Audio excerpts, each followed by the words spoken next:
Good afternoon, everybody. So today we'll be talking. We are talking mainly about how to write the MBA application essays. So when you are applying for universities, when you're applying to universities, you as a part of the application process, you will have to write essays. So these sessions are going to cover how you should be writing those, how to make a strong essay, how to best project your profile, how to present your profile in such a way that you are able to you appear to be better than your competition. So that's what the whole agenda is. Today we'll be discussing some very specific questions. The last session was generic in the sense that we talked about how to write a good essay, what not to do, etc., etc. Today it will be far more focused. We would be picking questions, the most kind of common MBA application questions, and we'll talk about how to write them, right? What not to write, etc., etc. Okay, so during the session, I will pause in between and ask you for questions. So that's the time when you should be asking the questions. Do not type in your questions in the chat window when I am speaking, because at that time I will not be able to address them. Okay.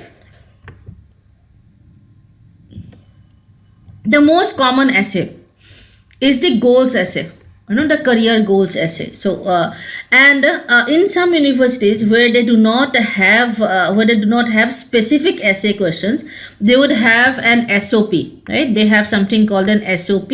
So the SOP and the goals essay, they're similar. So in the SOP also you have to kind of write this only. Okay. Now the question is framed differently by different universities, but one of the most common ways in which it is framed is describe your short and long-term career goals. How will an X MBA help you achieve them? So this X is is the name of the university. It can be how will the Harvard MBA help you achieve them? How will the Ross MBA? So it is like X is usually the name of the university. Okay. So this is how the question is framed. This is your career goals essay. Is there anybody who has started writing the application essays? Anybody who has started writing your application essays or have already written your application essays? So when you so there's some definite almost like a formula to do this type of essay. First of all, what you need to mind is that there should be a coherent story. The keyword here is story. It should not be just an accumulation of data points, right? It should not be your CV written in paragraph format. There has to be the story has to cover your reason for wanting to do the MBA. That is the why MBA part. Why do you want to do the MBA? And the why MBA should of course be based on what your short-term career goal is. Now the key here is clear. The short-term career goal, that means the type of job, the type of industry, that type of role that you want to do immediately after your MBA. So in this essay, the short-term goal means the post-MBA career option. Okay, short-term goal, some people get confused about, okay, what is the meaning of short-term goal? What is the meaning of long-term goal? So short-term goal means immediately after your MBA, what kind of career do you want to get into? So that is your short-term career goal, and it has to be clear. So it cannot be something like I want to immediately after my MBA I want to work in a consulting firm. So that is not clear. Because in the consulting industry itself there are tons of options. So do you want to get into management consulting, marketing consulting, environment consulting, what type of consulting? Okay, so whatever you want to do immediately after your MBA, that should be very, very clear. A semi-concrete long-term career goal. Now long-term means 10 to 15 years after the MBA. Long term does not mean like when you are 70 years old. Long term just means immediately 10 to 15 years after you have completed your MBA. Now semi concrete, that means when you are talking about your long term career goal, you can say that my long term career goal is to be an entrepreneur. Now that is semi concrete. Concrete would be when you talk about exactly what type of company you want to start, right? But that is okay. You don't have to do that. Even a semi-concrete long-term career goal would work. So if you say that I want to, my long-term career goal is to be a CEO of a telecom major, or I want to be a CFO of an of a finance company, or I want to be the CIO of a major internet provider. So these are like semi concrete career goals. Don't be very generic also that I would, my long term career is to be a successful a business manager, or my long term career goal is to make a niche for myself in the business world. Those are not semi concrete, those are very very generic, so those are that's you should not be writing in those words, right? Your long term career goals should be semi concrete, right? Now for this to write about a clear short-term career goal or even a semi-concrete career long-term career goal, you will have to put in research. The next thing your essay should have is the gap between where you are now and where you want to be. So where you want to be is your this long-term career goal. Now the question is, whatever you are doing currently, if you continue doing that, what prevents you from achieving your long-term career goal, right? There should be a gap, and the gap should be such that you definitely need an MBA. So your essay should demonstrate the need, an undeniable need for the MBA. That is why your essay should write about the gap between where you are now and where you want to be, and how the MBA is going to, how the MBA program is going to fill that gap. Okay, so basically it is like you are it can be something like right, today you are, let's say you are in X position. Okay, now your long term career goal is to reach Y. Okay, now currently, let's say, because of your academic background or your professional background, you have the qualities, or skills, let's say whatever, you have that, now to achieve, to reach Y, so you will need A, B, C, D, C, D, E, F, G, you will need like 3-4 more skills, or 3-4 more qualities, or 3-4 more domains of knowledge, so it should be that this MBA, the MBA comes here. The MBA should help you from ABCD. The MBA is going to add E and F to your profile, E, F, G to your profile, right? And after the MBA, whatever you do, your short-term career goal, so this should provide you with H and I, so that ultimately you have the entire arsenal of skills required to achieve your long-term career goal. So this is how you should build your story, that I am a software engineer now, and I have been working for 3 years, and I have been managing projects. So I have got inherently good analytical skills. I am passionate. I have got very good interpersonal skills. I have got inherent leadership quality. My work experience has given me exposure to technology. It has also given me exposure to people management, etc., etc. My long-term career goal is to be, let's say, to be an entrepreneur. I want to set up an education technology company, edtech company, let's say. That is my long-term career goal, and to be able to do that, but however, right now I do not have exposure to marketing or pricing strategy. I don't have the skill sets necessary to make a business plan. So I do not have some basic requirements to that I would need to reach my long-term career goal. So I would want the MBA, which will give me exposure to a network, knowledge regarding finance, marketing, operations, etc. And immediately after my MBA, I would like to work work in the technology department of a Silicon Valley edtech company, and after working there for a few years, when I have enough exposure, I would like to come back to India and open my so something like that, a story where each step is described, what you want to achieve from each step is is detailed out, right? That is what your story should be. Now, when you're talking about the gap, about the stuff that you don't have, then write about the specific points how that MBA means, let's say you are applying to Harvard, or let's say you are applying to Kellogg's, right? So write points, things specifically about that MBA program, right? Don't just say that I want to apply to now the Harvard MBA because the alumni network is very strong, or because the faculty is very good, which is understood. Any business school, they have a strong alumni network and they have good faculty. So specifically talk about programs, specifically talk about things that will equip you with the skills necessary to achieve your long-term and short-term career goal. Okay. So as I said, for these two parts, the short-term and long-term career goals, for this you will have to put in some amount of research. Let's say you are a software engineer now and you want to go into finance. Okay.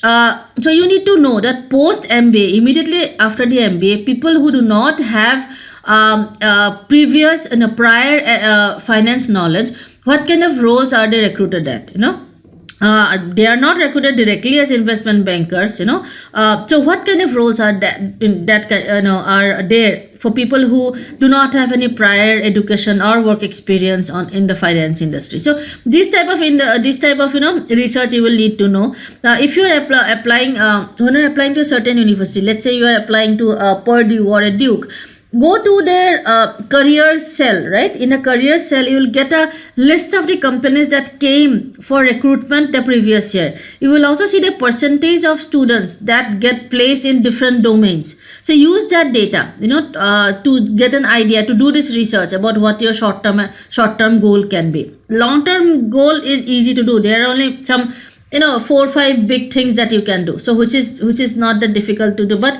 the short-term career goal, you have to do thorough research, because you will need a very short-term career goal, very clear short-term career goal, and that can happen only after you invest enough time in doing the research about your profile and what are the possibilities for your profile.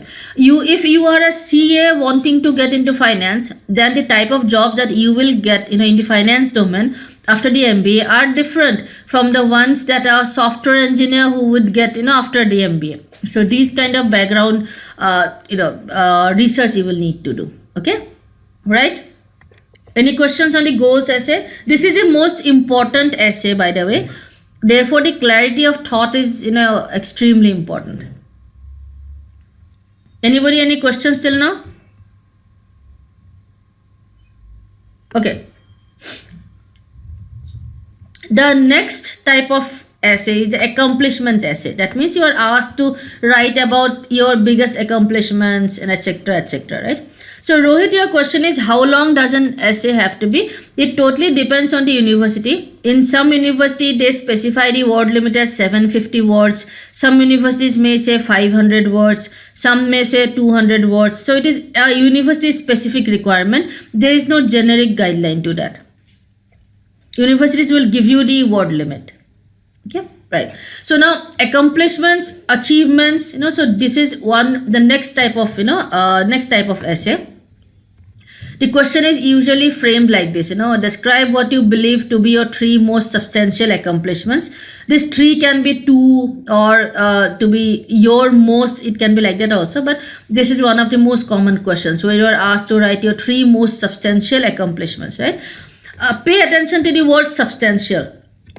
So as a professional, as a student, it is expected that you will have multiple accomplishments, right? Any bright professional or any bright student has multiple accomplishments, but you have to pick, the 3 most substantial ones. That means the 3 most significant ones, the 3 biggest accomplishments. So that's what you have to write about. So don't write, small, don't write things like, I got the highest mark in this or blah, blah, blah. Those are like, very small things as compared to, the rest of the stuff that you might have done till now. Here, one important thing you need to keep in mind is that don't be arrogant. Yes, you have to write about your accomplishments, but don't be arrogant. For instance, if you are, in companies, when you're working, most of the tasks are team based. You do not nobody ever accomplishes anything single-handedly. Okay, it is, you are always a part of a team. There are very few professions, maybe a doctor, maybe a lawyer. There are very few professions where you can single-handedly accomplish something, but in all other professions it's always teamwork. You may be doing like 50-60% of it, but still you need somebody else to do the remaining 40%. So that part should come across. You should be using words such as me and my team, or me and my subordinates. Just bring that slight slight humility in your essay. Don't be very arrogant about I did this, I did that, I came up with that. At the same time, you should not use too many we's also. Right, we came up with this, or we approached the client, or we were able to get a business. Because it is about your accomplishment. So you have to strike a careful balance between not being arrogant while projecting yourself as a significant achiever, right? So we can talk about that. In a sales pitch meeting, I was asked to do the presentation. I was able to. So there should be a mix of I, and my team, or I's and we's, right? So you have to strike a balance between them. Explain the significance of the accomplishment. Every year I read a lot of essays, and what the problem that I face is that as a layman, if I am reading the essay of a software engineer, or a CA, or an entrepreneur, I don't know anything about that domain, that person. I have no clue about what the person does, in his work life, right? So I need a background. I need context. Sometimes, actually very often students do not explain the significance of the accomplishment. For instance, if I say that in 2015 2016 17, my team and I played a crucial role in getting a $1 million project for my organization. Okay, that is like good. It sounds like an accomplishment, but that is still not good enough. Why is it an accomplishment?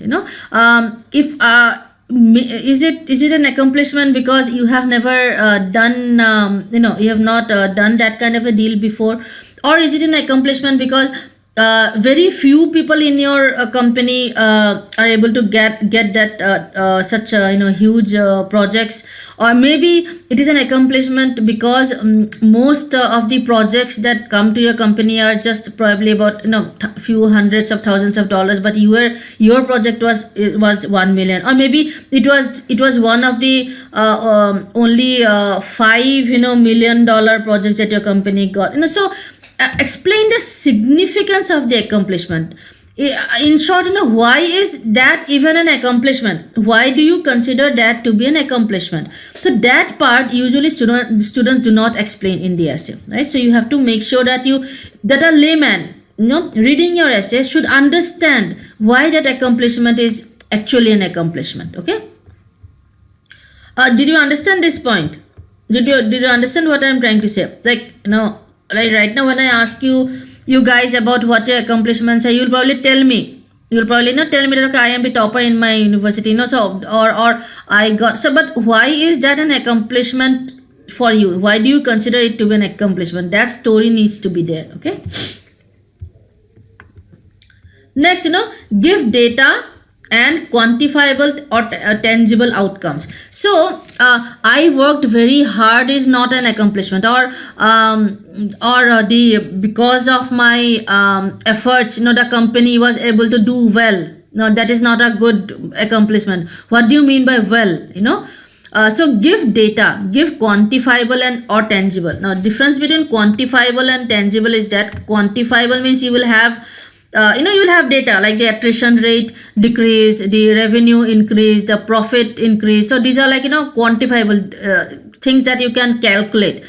tangible is, it's not necessarily tangible means it can be quantifiable as well, but it need not be quantifiable. So something like employee motivation increase, now that is not something you can calculate or count. Of course it can have an indirect measure, like leading to lower attrition rates, but there is no direct measure of that employee motivation or my the teammates were able to were able to motivate themselves to, and they were able to push themselves harder.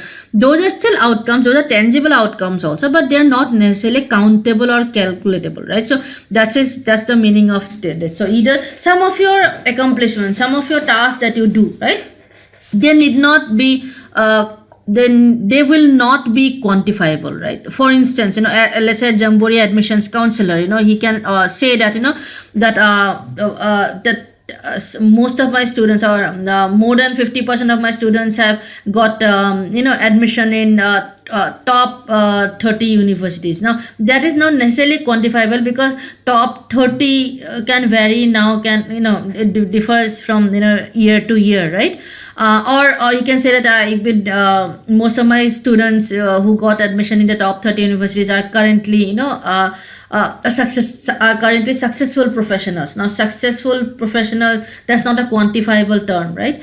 But those are also tangible outcomes. So always give data and tangible outcomes. So your accomplishment, whatever is an accomplishment in your eye, to you, will be an accomplishment for me or for the admissions committee only if there are tangible or quantifiable outcomes, strong positive outcomes. Next type of question is where you are asked to write about your strengths. The question usually is framed like this: what are your greatest personal strengths? How have you demonstrated these? Okay, so instead of personal, it can be what are your greatest strengths also. So this is usually the question is, and where you are asked about your strengths. Now here what usually I see students write about, instead of strengths they write about skills, that I'm good at Java programming, or I am a very thorough with the available technology. All those are skills. But when you write about strengths, you do not the strengths that you when in your job interview, if somebody asks you what are your strengths, there you can say that I am the best Java programmer in my company. You can say those are your strengths. But for the purpose of MBA admissions, strengths have to be personal qualities. They are not skills, they are qualities. Okay, everybody understands the difference between skill and quality, right? Everybody understands the difference between a skill and a quality. So Mangesh, when you, let's say you are a good, you can play good cricket, or you can cook very well. No, those are skills, right? Having the ability to do something, that is a skill. Strengths are qualities are that he's a kind person, hardworking person, adventurous. Those are qualities. There's a difference between quality and skill. Skill is something that is acquired, So I can be a very adventurous person. That does not mean that I know how to do skydiving. But if I'm an adventurous person, so if I have that quality in me, then I can learn how to do skydiving. So skills are things that are acquired, that you are not born with. You can learn to do, but qualities that's like inside you already, Understood now, Mangesh? Did you understand the difference between skill and quality? So it's very important for you to know the difference, because in MBA essays you have to write about qualities. When if an essay asks you about strengths, you have to write about your qualities. So strengths, I already gave you examples of strengths. So now these strengths, they have to be in sync with your career goals. For example, if you are saying that your long-term career goal is to be an entrepreneur, so in strengths you should write about being passionate, being like having leadership qualities. You should write about being, ability to take risks, right? So these are, because those are in sync with being an entrepreneur, right? So your pick strengths that are in sync with your career goals. That's extremely important, right? So you may be, let's say you have great interpersonal skills, that can be your strength, right? But if you're saying your long-term career goal is to be an entrepreneur, and you have to write about only one or two strengths, then go with being then interpersonal skills probably is not what you want to write about. You should probably be writing about something more significant, right? So that's how you have to kind of assess what to write about. Pick the ones for which you have good examples. Remember, you have to answer this part of the question as well. Have you demonstrated these, right? So you need to have examples or instances in the past where you have demonstrated those. So if you say that I have got good leadership skills, you should have at least one example, right, about when you demonstrated leadership skill, and it need not be something something huge. It can be something small also, but there has to be some incident, some instance in your past when you have demonstrated the strength. It's not, if I just say that I am I'm passionate, okay, so but if I don't have any example to prove it, then how will the university know that I'm actually passionate? So I have to give them data points, I have to give them examples. It can be something like that there was this project that was that, and we had a deadline for it, and close to the deadline a few of my colleagues, let's say, fell sick, so I took on their part of the project also to make sure that that the deadline is met. So I worked long hours. I researched about it more than what was required. I got in-depth knowledge about it, blah blah blah. So that shows my passion. That means I am not doing something just for the sake of doing it. I'm passionate about my work. So these type of examples you should be giving for every strength that you are writing about. Now you have to keep in mind the word limit also. So if it is a 500 word essay, let's say, so write about 2 strengths. If you write about 3 strengths and the example of how you have demonstrated it, then it will not be very thorough, right? So write about 1 or 2 and give detailed examples. So for 500 word strength essay, write 2 essays. Don't try to write 3 or 4 essays. For a 700 word strength essay, you can go for 3 strengths. For a 200 or 300 word strength essay, write 1. Okay, so because remember, you have to give the examples also. Now while picking examples, pick ones that can be corroborated in your letters of recommendation by your referee. So if you're picking, so by default it means that it helps to have professional examples. Now your professional examples, if your recommender can also give that same example in his essay regarding some other point, so then it corroborates the evidence, right? So so kind of make your application package a little wisely, plan it, strategize about it, that okay, I'm going to write, this is my long-term career goal. For this, these 3, 4, 5 strengths make sense. Now of these 5, I have to pick these 2. So because I have got good examples for this, now I have multiple examples for each of them. So let me pick the one about which my supervisor is more likely to talk about. So that you have to strategize your essays. Now this is very important. Strengths, when you're talking about your topmost qualities, your best qualities, the examples that you are going to write about have to be a combination of recent and past, not only recent. So if you are talking about 2 strengths, and you are giving one example of each, so pick something that has happened, probably an example of something that has happened recently, maybe in the year 2017 itself, and something that happened like 3-4 years earlier, right? So then it shows that you have a history of performing well, that you have that you have been historically doing well in life, right? So it helps establish your credential as a strong candidate. So pick examples from the combination of recent and past. Don't just pick only recent examples, right?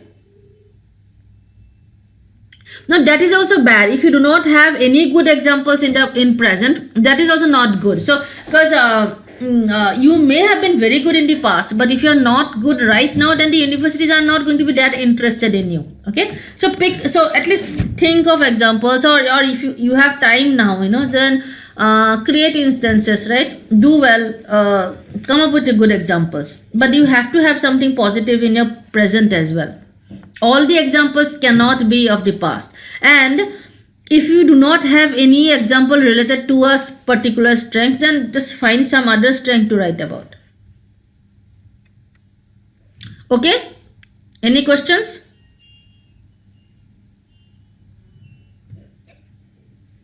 Any questions, anybody?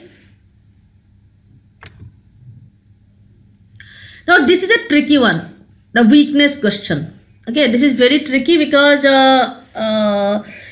students get nervous about, okay, what should I write? Okay, what if I write about a weakness and the university thinks that it is a very bad weakness and they reject me? What's going to happen? So this is a tricky essay. In application essays, it's always easier to write about good things about yourself.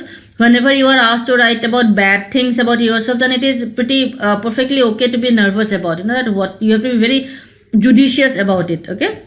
Now, have you ever wondered why universities ask negative things about you? When they do ask, they ask you about weaknesses. They may ask you about, about an instance where you face failure, etc. So they do ask negative things about you. So have you wondered why they want to know that? Right. So Khushbu is saying that to know about you and know about what you have done about your weaknesses. No, that is not their objective. Rohit is saying to recognize and work on them. No, that is for you. That's not what universities are. They are not going to work on your weaknesses, Jaskaran is saying they want to see how self-aware you are, whether you see your own faults. So yeah, so this is kind of close. So the reason why universities have these type of questions where they want you to write about negative things about yourself is, first of all, they want to see whether you have the maturity to do self-assessment.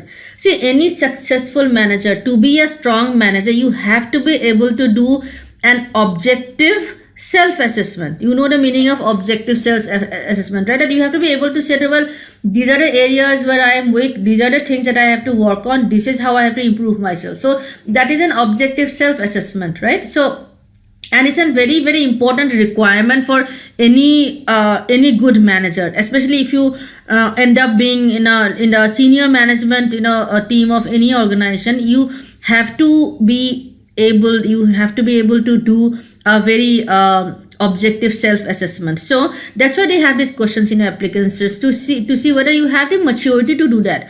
Are you the kind of person who can kind of pick the things that they want to improve about themselves. So that's the reason why they have these type of questions. Now here the key is that pick genuine weaknesses. Very often I for this question, students say that my biggest weakness is that I am a perfectionist, right? Now everybody knows that being a perfectionist is not a weakness. Perfectionist, by definition, means a positive thing. How can you be a perfectionist and you can say that it's a bad thing? So now students, why they do so is that they try to pass off some strength as a weakness. So don't try to do that. I also see students who say that that my weakness is that sometimes I'm so committed that that I am not able to that I am not able to manage my personal and professional life. So now all of those are not weaknesses, by the way. Being committed is not a weakness. So if you have to say that I am a perfectionist, so the perfectionist is a positive word. So use negative words. You are expected to pick a genuine weakness. The moment you write that I am a perfectionist, or I am too honest that people take advantage of me, or and all of those are not weaknesses. So when you are doing that, you are kind of demonstrating to the university that you are not mature enough to do a self-assessment, right? So instead of saying that I am too perfectionist, you might want to say that I sometimes I tend to nitpick. Sometimes I tend to tend to be too finicky.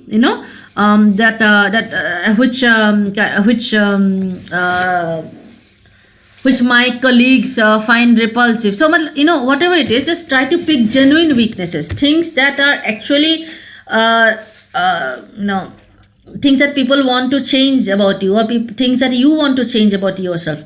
Now, a couple of our students actually, what they had done in the past is that they had sent a questionnaire, Google form kind of thing to their friends and family and colleagues, where people can anonymously kind of write what their strengths and weaknesses are. So there's this guy who sent out this email, to his friends and family and colleagues, saying that, asking that, okay, what do you think are my 3 strengths and what do you think are my 3 weaknesses? So his friends and family, everybody, they wrote down, what they think, and they wrote it anonymously. So there is no fear of any repercussions, right? So and because of this exercise, he was actually able to write very strong, good content in his essays. He actually was able to learn something new about himself. For instance, a lot of people wrote about him that his strength is that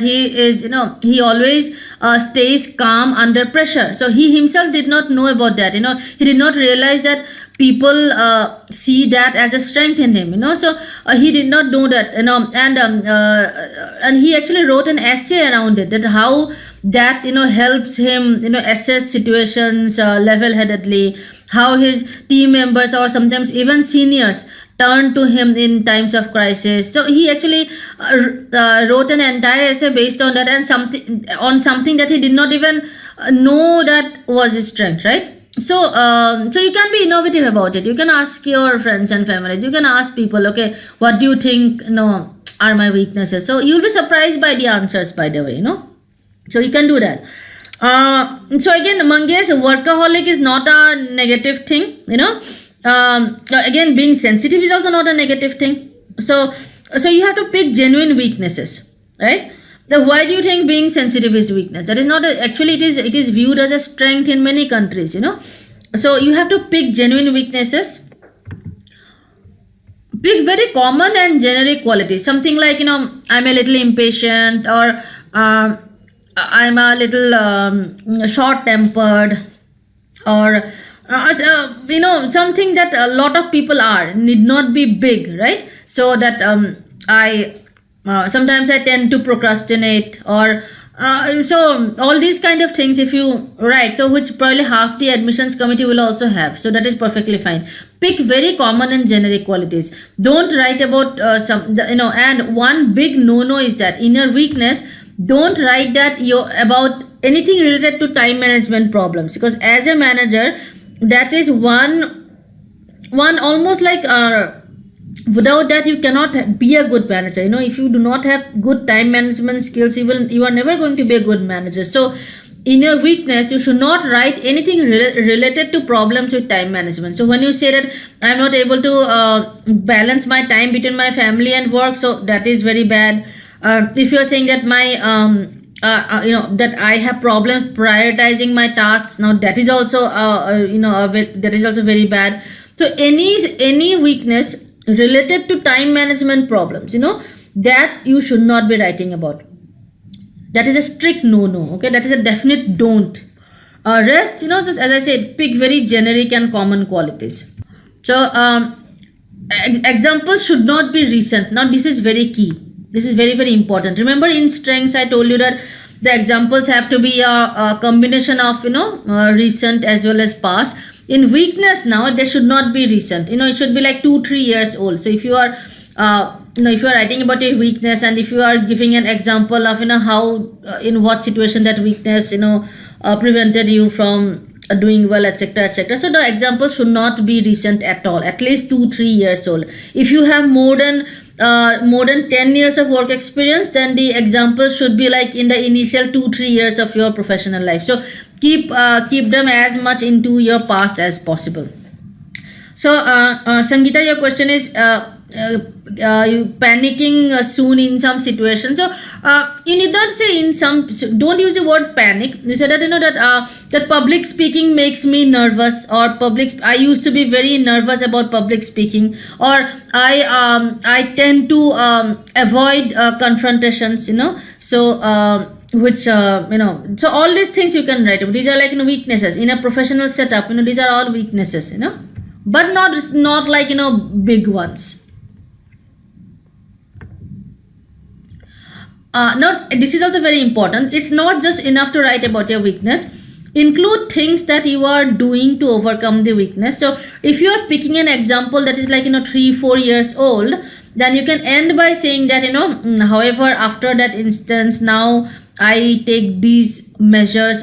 For example, if you are saying that you are short tempered, and then you write about an example 4-5 years ago where you lost your temper with a colleague or with a subordinate who was pulling your leg, or maybe not doing his part of the work, etc. If that is the example that you gave, so you can always say that however, I understand, I realize that that was not a very good example to set for my subordinates, that losing one's temper doesn't do anybody any good. So off late, whenever similar situations arise, I stop myself. I go out, take a walk for 10-15 minutes, then I come back and I sit on it for a couple of days, till I have processed it internally, and then I speak to that person. So it helps me maintain my posture in front of my colleagues, and this also saves me from the whole process of whole pain of losing my temper, then feeling embarrassed about it, etc., etc. So that's how this essay should be constructed. Write about a weakness, a couple of weaknesses, then one example, and then end with what you are doing, or what you have been doing, or what is your strategy. So whenever those situations arise, what do you try to do now, what are the things that you are doing to overcome this weakness. You will get a couple of negative essays as a part of your applications, so they always have to end on a positive note. Positive note means like what you are currently doing, and what's the progress. So I mean, yes, your weakness, let's say, was at a pretty high level 5 years ago, and now probably it is still there, but it is kind of probably reducing kind of thing, right? So this should be that should be your approach for all negative essays. That's all for today.